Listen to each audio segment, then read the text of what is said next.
Dahil sa sobrang pag-aalala ni Doc Carlos dito nga kay Doc Javier, ay nagpupumili talaga siyang makapasok doon nga sa loob ng awarding ceremony. Kaya naman nakapasok siya. Nang makalingon nga siya sa likuran, doon niya nakita ang killer. Kaya naman dali-dali siyang umakyat ng stage para harangan nga itong si Doc Javier. Awang Doc Carlos, mukhang mapaaga yata ang kanyang buhay dahil lang sa isang sekreto ay nag-aagaw buhay ngayon siya sa ospital. Nagkaroon ng matinding komosyon ang loob ng event na yon. Maging ang mayor kasi ay natamaan din. Palalabasin kasi nila na nadamay lang itong si Doc Carlos. Nakaligtas nga si Doc Javier, subalit nasa panganib naman ito nga si Doc Carlos. Kawawa ngayon si Zoe dahil sa kanyang mami ay nag-aagaw buhay ang kanyang tunay na ama. Sinabi niya na dito na sa oras na may masamang mangyari kay Doc Carlos ay hindi niya mapapatawad nga itong si Moira.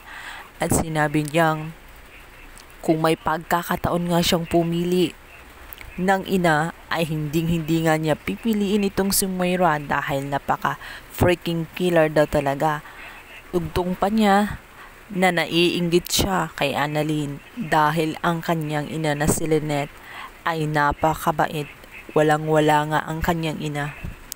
Dito na nga nasampal ni Moira ang kanyang anak.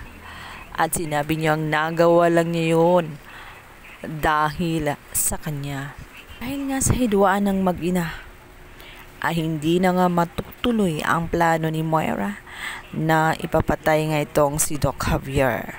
Dahil alam niyang magagalit si Zoe ng tuluyan dahil alam nito na siya nga ang gumagawa ng krimen. Sumusobra na nga talaga itong si Moira the Explorer. Talagang wala nang natitirang kabutihan sa kanyang puso.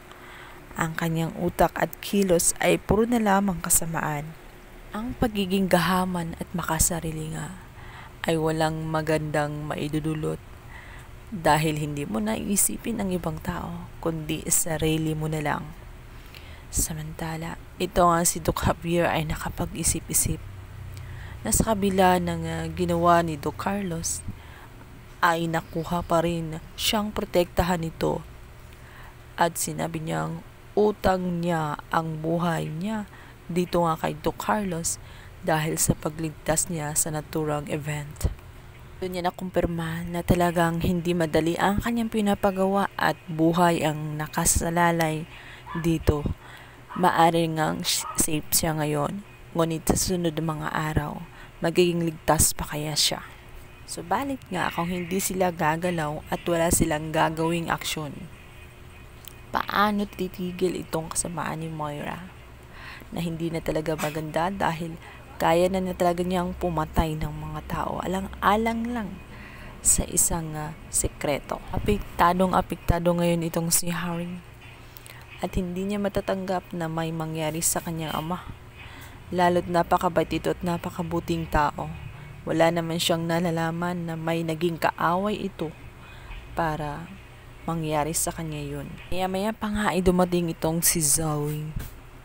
Malungkot na malungkot itong si Harry at sinabi niya na hindi pwedeng mawala nga ang kanyang tatay dahil siya na lang ang nag-iisa niyang pamilya. Dito nga'y sinabi ni Zoe na pwede rin siyang itratong kapamilya at tawaging ate. Mabubunyag na kaya ang totoo na magkapatid sila? Sasabihin kaya ni Zoe? Samantala, dahil nga nag-trending sa social media ang naturang pangyayari, pinuntahan agad-agad ni Josa ang naturang ospital dahil nag-aalala siya kay Annalyn. Dito nga'y nakita siya ni Annalyn na hinahanap nga siya. Ang pagbalik ni Ninang Josa ay malaking sinyales din na may malaking gagampanan siyang papel para malutas ang mga suliranin nila Annalyn at Lynette. Pakaabangan natin ang mas lalong umiinit na tagpo sa abot kamay na pangarap. abot kamay na pahirap talaga at pasakit. So yun lang guys for today's video. Please don't forget to like and subscribe my YouTube channel. Thank you guys.